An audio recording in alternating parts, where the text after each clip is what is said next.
সুবহানাল্লাহ মাশাআল্লাহ বাবারে আমার আর 5টা মিনিট সবর করে নেন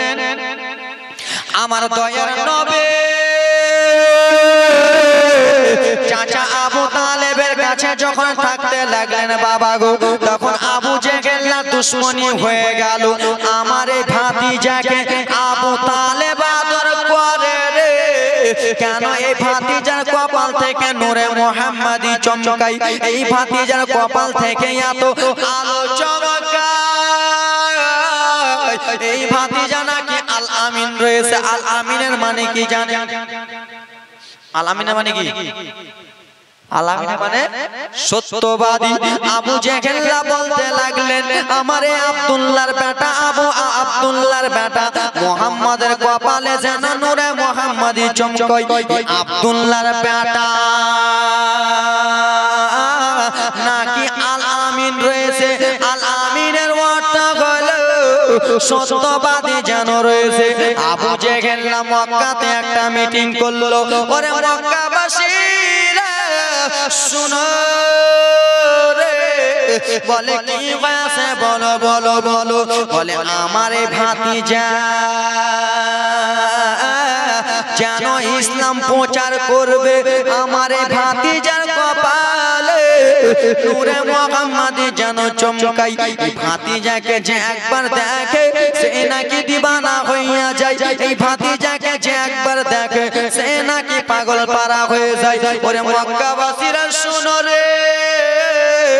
তোমরা একটা আমাকে আলোচনা দাও আমার এই ভাতিজাকে কোথায় রাখা যাবে আমার এই ভাতিজাকে আমি কোথায় রেখে দেব কেন ছোট ছোট ছেলেরা আমার ভাতিজাকে যদি দেখে তারা আমার ভাতিজার জন্য পাগল হয়ে যায় ছোট ছোট ছেলেরা নবীকে যদি দেখে নবীর জন্য পাগল হয়ে যায় এ ব্রাদার মুসলমান আবার আবু জেহেল যেন মিটিং করলো একটা লোক দাঁড়িয়ে বলে হুজুর তাহলে আপনার ভাতিজাকে অন্য দেশে পাঠিয়ে দেন বলল না না অন্য জায়গায় পাঠিয়ে দিলে আবার আমার ভাতিজা চলে আসবে আরেকজন দাঁড়িয়ে বলে হুজুর তাহলে আপনার ভাতিজাকে ইন্দ্রাতে ফেলে দিয়ে মেরে ফেলে দেন বলল না না এই করলে আমার দোষ হয়ে যাবে বলে বলো বলো আবু জেহেল আপনি তাহলে কি করবেন বলেন বলেন বলে শোনো শোনো মক্কাবাসীরা শোনো একটা পাহাড়ের নাম হলো শুয়াবে আবু তালেব সেই আবু তালেব পাহাড়ের মধ্যে আমরা যেন বন্দী করে দেব পাহাড়ের চতুর সাইডে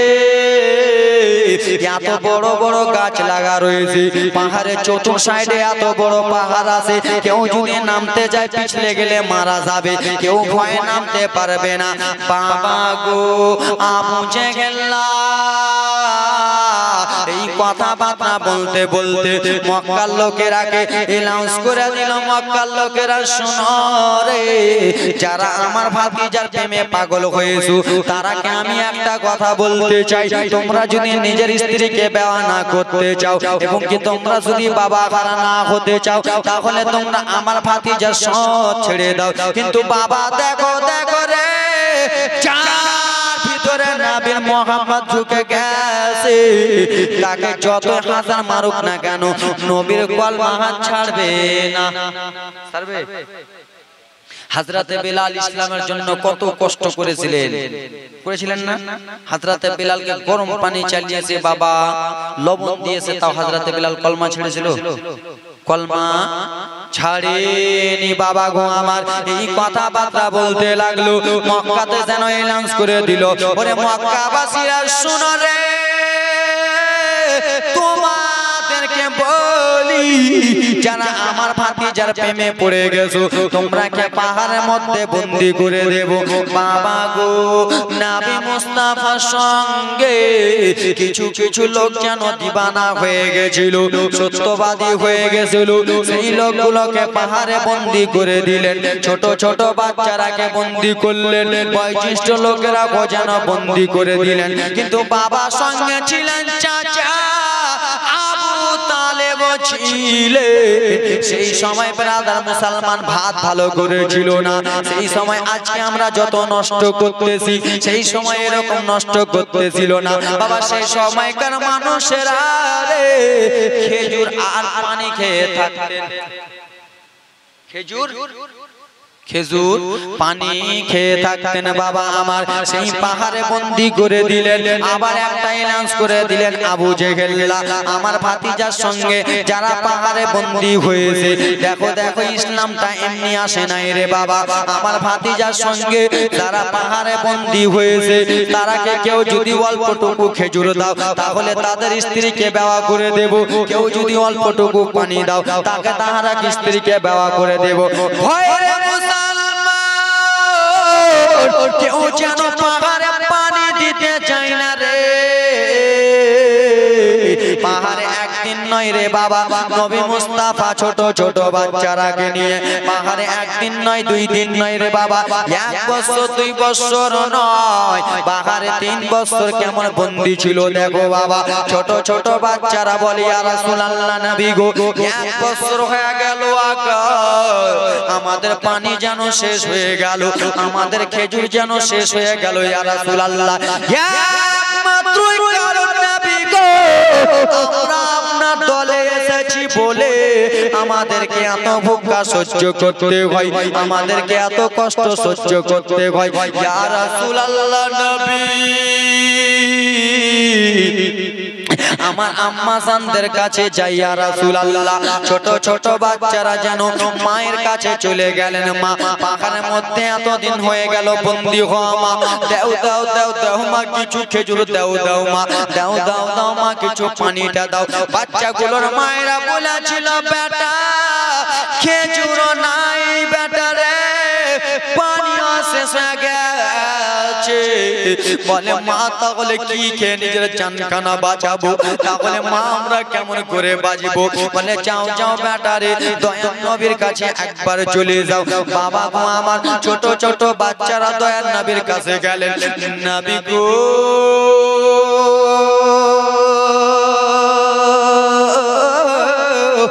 ইয়া রাসূলুল্লাহ আমার মায়ের কাছে পানি শেষ হয়ে গেছে, আমার মায়ের কাছে জল খেজুর যেন শেষ হয়ে গেছে, এখন আমরা নিজের জানখানা কি করে বাঁচাবো? আমার দয়ার নবী বলে বাচ্চারা তোমরা কি দেখো না রে বাচ্চারা, আমি নিজের পেটে যেন পাথর বেঁধে রেখেছি, আমি নিজে খাই নাই কিন্তু তোমাদেরকে খাটিয়ে কাকা দিয়ে তোমাদেরকে আমি খাইয়েছি, তাই জন্য কত সুন্দর করে বলে ও ও উম্মতের লাগি খোদার কাছে করলেন নবী দুয়া, নিচে না খেয়ে ওয়ানাহারে অপরকে দিলেন মেওয়া, মোর নবীজির নাই তুলনা, নূর নবীজির নাই তুলনা, জগত মাঝারে রে ও মাঝি কোথায় যাও আমার লইয়া যাও, আমি যে নবীর দিওয়ানা বন্ধু, আমি যে নবীর দিওয়ানা বন্ধু, চুমব নবীর রওজা রে ও মাঝি কোথায় যাও আমার লইয়া যাও, যাহার লাগি মা খাতি যা পাগল হয়েছিল, যাহার লাগি মা খাতি যা পাগল হয়েছিল, জীবন যৌবন ধন দৌলত সব বিলায়া দিল, তার প্রেমে মন যে আমার, তার প্রেমে মন যে আমার হল পাগল তারা রে ও মাঝি কোথায় যাও আমার লইয়া যাও, নবীর লাইগা মন কান্দে, আমরা সে নবীর দিওয়ানা বন্ধু, মোরা সে নবীর দিওয়ানা বন্ধু, চুমব নবীর রওজা রে ও মাঝি কোথায় যাও আমার লইয়া যাও, উম্মতের লাগি দয়ার নবী করলেন তিনি দুয়া নিজে অনাহারে রাত্রি কেটে অপরকে দিলেন মেওয়া নূর নবে নাই তুলনা মোর নবে নাই তুলনা জগত মাঝারে ও মাঝি কোথায় যাও আমার লইয়া যাও জোরে বলুন আমার দয়ান নবী বলে বাচ্চারা তোমরা দেখতে পাও না নিজের পেটে পাথর আমার নবী এই কথা বললো বাচ্চারা দেখো পাহাড়ের চতুর সাইডে ঘাস লাগানো আছে পাহাড়ে ঘাস লাগানো আছে সেই ঘাসের ডগগুলোকে ছিঁড়ে ছিঁড়ে তোমরা রস বানিয়ে খাও বাবা গো ইসলামটা এমনি এমনি প্রচার হয় নাই বাবা কত ইসলামের জন্য কত কষ্ট করেছে হযরতে হানজালা নতুন বিবাহ করেছেন বাসর ঘরে আছেন কে যেন মদিনার গলি গলি বলে হানজালা কে যেন বলে নবী নাই নবী নাই নবী নাকি উহুদের ময়দানে শহীদ হয়ে গেছে হযরতে হানজালা নাপাক অবস্থায় আছে স্ত্রীকে বলে স্ত্রী শুনো আমি তোমার কাছে ছেড়ে যেতে চাই বললেন স্বামী কোথায় যাবেন বলুন বলুন স্বামী গো আপনি তো এখন নাপাক রয়েছেন স্বামী গো আপনি তো আজকে পাঁচর ঘর হয়েছে স্বামী হযরতে হানজালা বলেছিল স্ত্রী কে যেন বলে নবী নাই নবী নাই নবী নাই নবী নাকি উহুদের ময়দানে শহীদ রে স্ত্রী যেই নবীর জন্য আমি হানজালা বেঁচে আছি রে যেই নবীর জন্য আমি হানজালা সুন্নাত পালন করি সেই নবী যদি দুনিয়াতে না থাকে আমি কেমন করে থাকবো হযরতে হানজালা দেখো দেখো রে বাবা নবীর জন্য জান দিচ্ছেন কেমন করে হানজালা আমরা এমন মুসলমান হয়েছি আমরা নবীর সুন্নাত মোতাবেক চলতে পারি না হযরতে হানজালা টুক টুক টুক টুক করে রওনা হয়ে গেলেন উহুদের ময়দানে যে বলে কে বাপের বেটা আছিস আয় আয় কে মায়ের দুধখানা খেয়েছিস আয় আয় আমার দয়ার নবীর সঙ্গে কেন তোরা লাগিস রে আয় মায়ের দুধ কে কয় কেজি খেয়েছিস আয় আমার সঙ্গে মোকাবেলা করে রে সেই মুনাফিকের লোকেরা রে বাবা হযরতে হানজালার সঙ্গে যেন মারামারি করলেন হযরতে হানজালা ইসলামের জন্য ইসলামকে বাঁচাবার জন্য কি করতেছেন দেখেন সেই বদমাইশগুলো হানজালাকে তীর আঘাতে মারতে যাবে হযরতে হানজালা যেন এমন করে তলোয়ারি চালায় রে গলাগুলো ছুটে যে ফুটবলের মতো গড়াগড়ি করে রে পিছন দিক থেকে কে যেন তীর তলোয়ারি মেরে দিয়েছে হযরতে হানজালা শহীদ একমাত্র হানজালা এই জন্য শহীদ হয়েছে আমার নবীকে ভালোবাসার জন্য আমার নবীকে ইসলাম জিন্দা করার জন্য হযরতে হানজালা যেমনই শহীদ হয়েছে বাবা গো সমস্ত সাহাবায়ে কেরামের লাশ দেখা যায় রে বাবা কিন্তু হযরতে হানজালার লাশ দেখা যায় না হযরতে হানজালার স্ত্রী দৌড়াতে দৌড়াতে বাড়ি থেকে এসে উহুদের ময়দানে দয়ার নবীর কাছে এলো আসার পরে দুই চোখের পানি ফেলে ফেলে কাঁদে ইয়া রাসূলুল্লাহ নবী গো আমার বিয়াদবি আপনি maaf করে দেবেন বলে কেন কেন বলে ও গো ইয়া রাসূলুল্লাহ নবীজি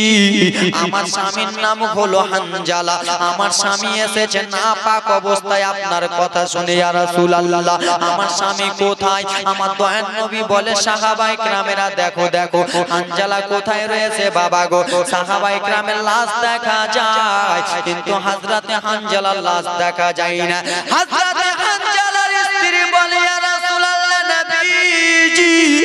শরমের কথা কি বলবো আগা আমার স্বামী যেন অসুস্থ রয়েছে আমার স্বামী যেন নাপাক রয়েছে স্বামীকে গোসল দেওয়ার ব্যবস্থা করো সাহাবায়ে কেরাম যেন লাশটা দেখে রে বাবা লাশ খুঁজে পায় না গায়েব থেকে আওয়াজ আসতেছে শুনো গো হানজালা লাশ আসমানে উঠিয়ে যেন জান্নাতের পানি গোসল করিয়া দিয়েছে বাবা আমার, আমি আজকে বললাম তো আমাকে নিজেই মরা মরা লাগলো, জমলো না বাবা, আমি জমাতে পারলাম না আজকে, কেমন লাগছে না আমাকে নিজেকে জানেন মরা মরা লাগছে যে কি ব্যাপার, আমি জালসা করি আলাদা, আজকে কেমন করলাম আলাদা। কিন্তু আপনাদের ব্যাপার বুঝতে পারছেন কিনা, নাহলে ব্রাদার মুসলমান ইউটিউবে আপনারা আমার জীবনী শুনবেন।